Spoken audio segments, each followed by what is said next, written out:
Berjuang demi agama. Kalimat inilah yang tertanam dalam hati Fahrul Rozi, seorang ustadz yang memilih tinggal di wilayah pelosok Sumatera Utara. Keprihatinannya melihat banyak warga yang kurang mampu dan sulit beribadah karena jauhnya rumah mereka dari masjid, jalan rusak, dan tidak ada penerangan saat malam, membuatnya tergerak untuk merangkul dan memotivasi warga.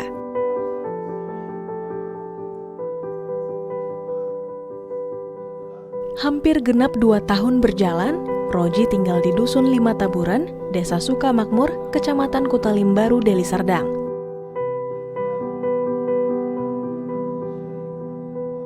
Perjuangannya merangkul warga tidaklah mudah. Penolakan sering ia terima, namun Roji tidak putus asa. Kini, berkat kegigihannya, Roji telah bersahabat baik dengan warga muslim maupun non-muslim di desa ini.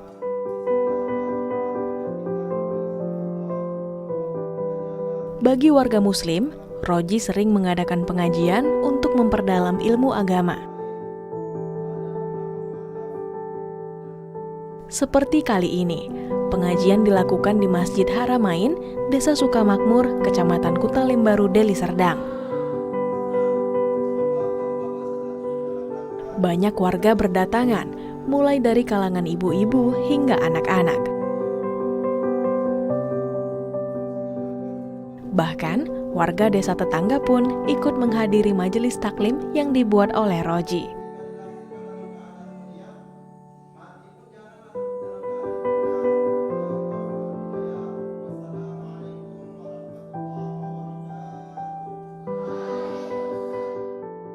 Assalamualaikum Rozi. Waalaikumsalam Kak warahmatullahi wabarakatuh. Apa kabar? Alhamdulillah baik Kak. Terima kasih ya sudah menerima kami tim Selasar Budi di Dusun 5 Taburan, Desa Sukamakmur, Kutalimbaru, Deli Serdang yang suasananya sejuk sekali di sini, terutama di Masjid Haramain ini. Rozi, bagaimana aktivitas di masjid ini, aktivitas beribadah bersama dengan jemaah, terutama di pandemi yang masih melanda seperti saat ini? Alhamdulillah tetap kita jalankan seperti biasa dengan memakai protokol kesehatan juga Kak. Alhamdulillah. Jadi antusias masyarakat pun kita bagi, mereka datang bergiliran, mereka kita ikuti juga. Begitu juga di pihak desa juga menerapkan protokol kesehatan, harus digalakkan, tetap kita ikuti. Dan alhamdulillah proses belajar mengajar berjalan dengan lancar Kak. Alhamdulillah. Tetap dijalani. Walaupun sebenarnya di dusun ini kasus COVID-19 itu nol. Nol insyaallah.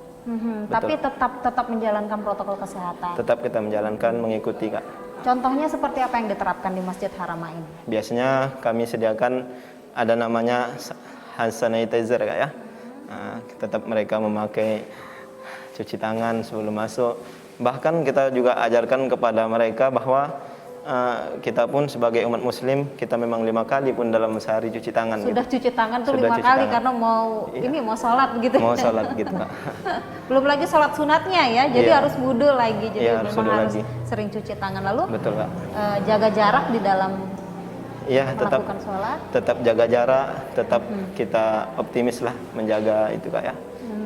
Baik, Rozi sendiri sudah berapa lama menetap di Dusun 5 Taburan, Kutalimbaru ini?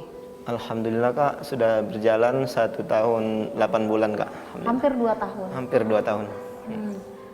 Sebelumnya kok bisa jalan hidupnya ke sini gitu? Katakanlah kok terdamparnya di sini gitu Rozi. Bagaimana ceritanya? Ceritanya kan Kak, ketika saya belajar di Tahfiz Tengku Rofiuddin, tempat adiknya Buya Tengku Zulkarnain di Tebing Tinggi. Setelah saya mengambil target sesuai kemampuan saya, sekian juz menghafal Quran, saya diminta sama pihak daripada adiknya Buya berserta kawan-kawan supaya berdakwah. Panggilan dakwah itu hitungan jam saja saya sudah terima, karena melihat suatu kondisi umat sekarang mesti harus memang ada yang betul-betul mau gitu berkorban, apalagi di desa-desa dan pelosok gitu Kak. Dan akhirnya itu memang ditugaskan ke sini gitu. Awalnya uji coba lihat bagaimana kondisi di sana. Setelah saya sampai 1 hari saja saya sebenarnya sudah merasa mau pulang. 1 hari, iya sudah pulang karena kondisi jalan menuju Haramain hari itu sangat lebat, hujan sangat lebat. Jadi saya berpikir, ini kalau saya pulang, saya nggak tahu jalan, dan saya kuatkanlah pada saat itu juga bahwa oh ternyata dakwah itu nggak mudah gitu, butuh pengorbanan. Akhirnya saya terus mempelajari gitu Kak. Rozi sendiri untuk tugas dakwah ini yang tidak mudah, harus meninggalkan kampung halaman yaitu di Kabupaten Batubara, dan memilih tinggal di sini dan hampir 2 tahun betah akhirnya tinggal di sini. Bagaimana orang tua Rozi? Alhamdulillah orang tua yang laki-laki terutama bapak saya Abdurrahman sangat setuju, bahkan dia datang ke sini mengecek bagaimana suasana anakku di sana. Ketika dia ngecek, akhirnya dia mengetahui masyarakat di sini serba kesulitan. Untuk mendekat ke masjid saja butuh pengorbanan, jalan di-Kaliku. Berarti alhamdulillah orang tua restu. Restu alhamdulillah Kak. Bahkan sudah ngecek kemari langsung gitu ya. Iya. Rozi di awal berdakwah di sini mengajak umat Islam yang kebetulan di desa ini minoritas gitu ya, betul, untuk mau menghidupkan Masjid Haramain ini. Masjidnya begini bagus gitu ya, jangan sampai kosong, tapi ya, harus semangat dalam beribadah itu harus kuat begitu. Bagaimana caranya membangkitkan semangat mereka untuk mau menghidupkan masjid, mau beribadah? Caranya kan Kak, ketika saya telusuri kehidupan mereka itu kan saya bilang kan Kak, serba kesulitan dari rezeki, ekonomi. Mereka itu berjuang terus menerus, bahkan yang dihasilkan hanya sedikit. Bahkan kita punya inisiatif, kita sediakan stok uang kita untuk kita belikan ke minyak dia. Ketika mereka datang ke masjid, kita kasih dia uang 10.000, 20.000. Untuk apa? Karena kita pikirkan ketika mereka pulang, mereka sudah ada uang minyak, nggak lagi menunggu hasil jualan gula arennya laku, nggak lagi mereka nunggu itu, nggak lagi menunggu hasil jualan sayur-sayurannya laku. Bahkan mereka sudah enteng dia untuk ke masjid. Walaupun seperti itu, tetap kita shoot juga dengan menyediakan makanan. Jadi kita Kak standby di rumah sebagai dapur umum juga bagi masyarakat minoritas. Wah, Masya Allah seperti itu Kak. Warga di sini itu sulit untuk ke masjid beribadah. Bukan mereka berarti tidak mau gitu, tapi banyak sekali tantangannya. Bahkan saya dengar ada yang kejar-kejaran sama ular yang mengejar cahaya. Betul. Itu betul? Iya betul. Jadi Kak ceritanya ketika mereka pergi ke masjid dalam keadaan agak terang sebelum maghrib atau sesudah maghrib kan agak bisa dilalui jalan. Ketika mereka pulang memang tantangannya seperti itu Kak. Bahkan mereka itu ketika melihat di depannya ada ular, mereka itu berhenti sejenak dalam rangka supaya ular itu menghindar dari jalan. Setelah itu baru mereka coba untuk ke rumahnya. Dan bahkan pernah juga warga pada masa musim hujan gitu ya, sulit ya karena jalanan di sini juga tidak ada lampu jalan, gelap sekali berarti kalau malam. Betul, kalau malam Kak, pengalaman saya ketika juga ada yang kemalangan, ada yang meninggal, kita itu antusias itu datang ke tempat mereka untuk tahlilan, baca-baca surah untuk mereka. Bahkan jalan yang dilalui Kak memang gelap, bahkan kita pasrah gitu ketika jarak yang ditempuh jauh. Ketika ada lubang, ada macam-macam rintangan di jalan, alhamdulillah tetap selamat atas izin Allah. Baik, Rozi, kita nanti lanjut lagi obrolannya. Pemirsa, sebelum kita lanjut lebih jauh lagi, kita saksikan tayangan berikut ini.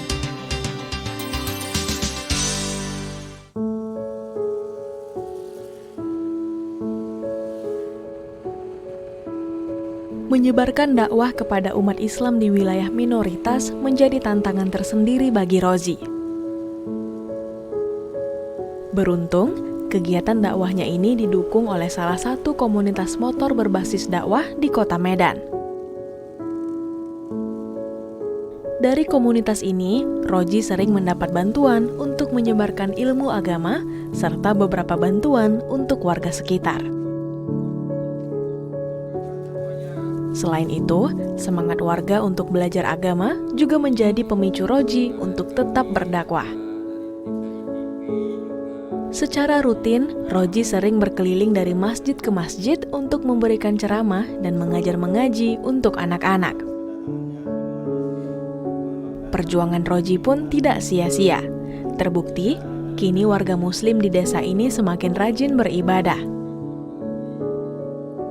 Selain itu, keharmonisan hidup dan toleransi antar umat beragama juga terjaga di desa ini.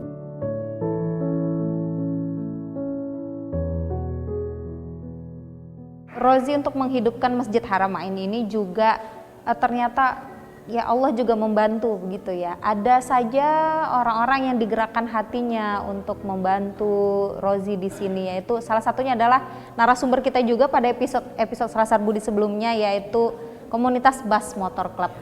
Awal pertama ketemu dengan mereka itu di mana? Jadi Kak, alhamdulillah pertemuan itu sangat dirindukan lah gitu hari itu Kak. Sangat senang lah gitu ketika mereka berkunjung ke Masjid Haramain. Mereka melihat bagaimana situasi, bagaimana kondisi, apa yang saat ini perlu diperlukan. Bahkan dia menanya sampai hal terkecil pun, bagaimana anak-anak di sini, apakah perlu sendal katanya. Oh iya. Jadi sampai mereka juga ini ya memberi payung ya, iya, supaya pas musim hujan bisa ke masjid. Iya, senter lagi gitu Kak. Senter juga. Iya. Jadi saya kabarkan ke mereka, Masya Allah Pak, saya bilang di sini memang ada hal yang mungkin sepele kelihatan, cuman alhamdulillah ini sebagai penggerak mereka juga untuk cinta ke masjid. Mulailah Pak Irfan sama kawan-kawannya juga, bahkan ada juga komunitas-komunitas lain juga telah bergabung. Alhamdulillah Pak Irfan sangat antusias, dalam arti dia shoot untuk di Masjid Haramain ini dengan sendal, dengan kawannya Pak Selamat juga dibawanya sendal 3 pak. Jadi saya bilang sama Pak Irfan, Pak, saya bilang bagaimana kalau sendal ini nanti dibawa sama jamaah terus dipakainya untuk ke ladang? Nggak apa-apa, bagus. Jadi saya bilang juga bukan hanya untuk di masjid, bukan gitu hanya di masjid. Ya? Iya, jadi saya bilang juga jadi Pak, mengenai jamaah yang mu'alaf juga mereka jalan ke masjid, bahkan hitungan 2 kilo atau 3 kilo jalan pakai senter mancis. Beberapa hari kemudian dikirimnya senter yang alhamdulillah cahayanya sangat terang. Bahkan mereka jamaah yang mu'alaf juga bilang ke saya, bagaimana kalau senter ini saya gunakan untuk cari ikan, katanya. Untuk cari ikan, nanti kami bisa goreng ikan di pagi hari untuk makan. Ketika pulang dari masjid, kami cari ikan untuk dimakan pagi hari sama mama. Silakan saja, saya bilang gitu. Alhamdulillah. Nah, pernah juga Rozi di dalam perjuangan dakwah di sini di Masjid Haramain ini, ternyata untuk sholat Jumat itu pernah jemaahnya itu hanya hitungan jari aja. Iya, betul. Berapa paling banyak pada waktu itu? Pada waktu itu hanya kisaran 3 orang. 3 orang saja. Iya. Itu sudah sama Rozi? Iya, sama saya. Kadang saya melihat ketika datang 3 orang itu, saya merasa sangat bahagia karena masih ada yang mau ke masjid, mau melihat suasana masjid, mau memakmurkan rumah Allah. Bahkan kita ingatkan juga sama jamaah agar ayo berlomba-lomba kita kejar akhirat juga. Akhirnya lama kelamaan satu saf barisan penuh gitu. Bahkan sampai 2 saf sekarang. Qadarullah, karena ada beberapa masjid juga yang memang kita syiarkan untuk dimakmurkan lah yang terdekat, mereka akhirnya berbagi juga. Jadi 1 saf, kadang 1 saf setengah. Alhamdulillah mereka sangat antusias, walaupun rumahnya jauh-jauh itu Bu. Tetap mereka, kadang ada mereka itu jalan kaki. Yang mu'alaf itu jalan kaki dari rumah sampai di masjid, dia nggak tinggal diam, dia langsung dibersihkannya masjid, namanya Giovanni. Iya, inisiatif sendiri gitu ya, membersihkan masjid. Rozi juga mengajar mengaji untuk anak-anak yang di sini, dan di sini juga banyak yang mu'alaf baru memeluk agama Islam. Jadi mungkin muridnya Rozi sendiri berarti bukan hanya anak-anak, tapi juga orang tua. Iya, betul. Bagaimana mengajarin orang tua gitu kan, pasti beda dengan anak-anak mengaji. Jadi kan Bu, saya buat untuk pola pikirnya seperti mereka yang bisa diterimanya gitu Bu. Jadi saya bikin untuk anak-anak, ya kita belajar ya, saya bilang. Ketika saya jumpa sama bapak-bapak atau ibu-ibu, saya bilang ke mereka, Bu, kita ini nggak belajar, tapi kita sharing. Mana tahu ibu ada lupa. Alhamdulillah antusiasnya sangat luar biasa Bu. Bahkan mereka itu memang hampir total lupa semua. Jadi saya bilang, saya bukan ngajar. Kalau saya mengajar, berarti saya ini udah lebih tinggi dari ilmu ibu. Saya bilang, ibu mungkin udah bisa buat gula aren, buat apa semua, saya nggak bisa. Saya masih harus belajar juga sama ibu, kita sharing. Antusiasnya sangat luar biasa. Mereka datang ke masjid, walaupun hujan. Kadang mereka saking antusiasnya, ya kadang pun nginap-nginap juga. di masjid. Sampai menginap. Sempat di bulan Ramadan pun sempat mereka nginap Demi ya. belajar mengaji. Dan kelas mengaji ini free, tidak dikenakan biaya begitu ya. Rozi, ditahan dulu, kita masih punya segmen terakhir pemirsa, seperti apa sosok Ustadz Fahru Rozi di mata mereka. Kita dengarkan dalam tayangan berikut ini. Mulai dari pertama dia datang sampai sekarang, dia orangnya baik, itu patuh ngajarin anak-anak ngaji, anak-anak kami yang nggak bisa itu menjadi bisa. Terus ibu-ibunya juga mau mengaji, dia sabar ngajarin anak-anak ngaji. Ya kalau saya lihat Pak Ustadz Rozi ya orangnya pedulinya tinggi, pokoknya baik, ramah, memperhatikan sekelilingnya. Ya, harapan saya ya Ustadz Rozi ya selalu lebih semangat lagi untuk menghadapi mungkin orang-orang kita di sini. Ya bagaimana untuk membuat masjid ini bisa lebih baik lagi. Gitu. Ada beberapa ustadz yang nggak sanggup tinggal kayak si Rozi ini. Udah 4 ustadz situ, satu pun nggak sanggup. Si Rozi masih tetap bertahan situ. Ya harapan yang pertama-tama dulu Ustadz si Rozi ini dapat jodoh lah.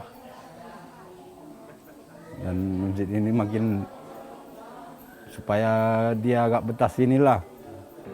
Rozi, salah satu pengalaman menarik itu adalah ketika mencoba membaur bersama warga yang ada di sini, yang walaupun Islam itu minoritas di sini ada lintas agama, suku, begitu ya.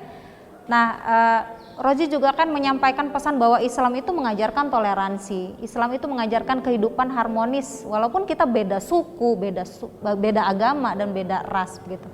Mungkin ada pengalaman di lapangan yang boleh dibagi, bisa menjadi inspirasi kita semua tentang pentingnya menjaga toleransi. Ya betul Kak, jadi alhamdulillah kan Kak, ketika di masa Ramadan, jadi aktivitas masyarakat seperti biasa ada yang namanya gotong royong. Jadi kita kan Kak dikabari juga sama pihak desa, ayo kita sama-sama besok gotong royong. Jadi keadaan kita kan sedang puasa juga kan Kak, biasanya gotong royongnya itu selesai mau jam 11, 12, suasana sangat lapar, kita tetap ikut, tetap sama-sama kita gotong royong, bahkan kita melebihi dari kapasitas kemampuan kita agar supaya jalan kita sama-sama bersihkan. Bahkan mereka juga nawari, ayo makan kita, ini ada, oh maaf Pak saya puasa, oh iya nggak apa, kita tetap jalani aktivitas bersama masyarakat, bersama-sama. Bahkan saya kan kurang tahu yang mana yang namanya pendetanya. Bahkan saya kaget juga ketika saya berjalan bertiga menuju pulang dari gotong royong, saya dikabari sama jamaah yang muslim, Ustaz, kamu tahu itu siapa? Artinya kamu tahu itu siapa yang sampingmu tadi kiri kanan? Saya nggak tahu, saya bilang. Oh itulah pendeta di sini katanya. Oh iya. Nggak apa-apa, saya bilang, kita memang harus seperti itu, kita harus bagaimana aktivitas di masyarakat tersebut kita ikuti, kita patuhi, dan apa yang mengenai untuk kebersamaan tetap diikuti. Tetap kita kerahkan juga masyarakat agar senantiasa menunjukkan ya pribadi yang baik, sebagaimana Islam ini kan memang dia mencontohkan suri tauladan, kebersamaan gitu ya. Rozi, hanya dengan menjadi pengurus masjid, sehari-hari hidupnya dihabiskan di sini, apa itu biaya hidup tercukupi dengan seperti ini? Alhamdulillah kan Kak, ketika kita berniat lillahi ta'ala, dalam arti kalau saya masih proses belajar juga, niat belajar ikhlas, alhamdulillah tetap ada yang namanya orang baik yang menghampiri gitu Kak, yang tetap menelusuri kayak mananya dia di sana, apanya kendalanya, bagaimana ekonominya, tetap alhamdulillah ada. Salah satunya juga dari ada yang namanya komunitas sedekah jariah akhirat, ada namanya komunitas BAS Pak Irfan yang masya Allah telah berniat lagi nih untuk mengadakan perpustakaan di Masjid Haramain, masya Allah. Rozi, apa harapan Rozi ke depan, khususnya dengan masyarakat di Desa Tamburan Kutalimbaru ini, gitu ya, dengan ajaran agama Islam khususnya di sini, karena mereka minoritas di sini? Harapan saya Yang pertama ketika saya di sini, saya ingin masyarakatnya hafal Quran gitu, Bu. Jadi alhamdulillah jamaah kita pun, Bu, sudah ada yang hafal Quran, perempuan udah mau masuk juz 2. Satu juz 1 sudah dihafalnya perempuan dan sudah masuk ke juz 2. Dan harapan saya mau saya kembangkan juga lagi sama daripada remaja-remaja. Dan bahkan remaja-remaja sudah antusias walaupun terbata-bata, dia coba menghafalkan ayat-ayat Allah. Rozi, jika ada pemirsa Dai TV yang ingin seperti komunitas Bas Motor Club seperti Pak Irfan gitu, ingin berdonasi begitu untuk warga di sini, khususnya untuk Masjid Haramain, kemana nih menghubungi Rozi? Bisa saja untuk mengecek ke lokasi ya, Bu ya. Langsung datang ke sini. Atau menghubungi. Kalau nggak bisa gitu kemana? Oh, bisa juga melalui nomor HP, Bu ya. Sebutkan. Di 0822 5755 6171 gitu. Baik. Itu online 24 jam insya Allah ya? Insya Allah. Untuk kebaikan gitu. Untuk kebaikan. Rozi, untuk menutup Selasar Budi kali ini mungkin bisa memberikan pesan kebaikan gitu pada seluruh pemirsa di rumah agar kiranya kita tuh harus selalu semangat dalam beribadah karena hidup ini adalah ibadah. Silahkan. Alhamdulillah, Bu. Jadi seluruh pemirsa dimanapun berada, agar kiranya kita betul-betul ingat bagaimana pesan Allah Subhanahu wa taala. Kita disuruh Allah untuk melihat apa yang kita buat itu untuk bekal kita di akhirat.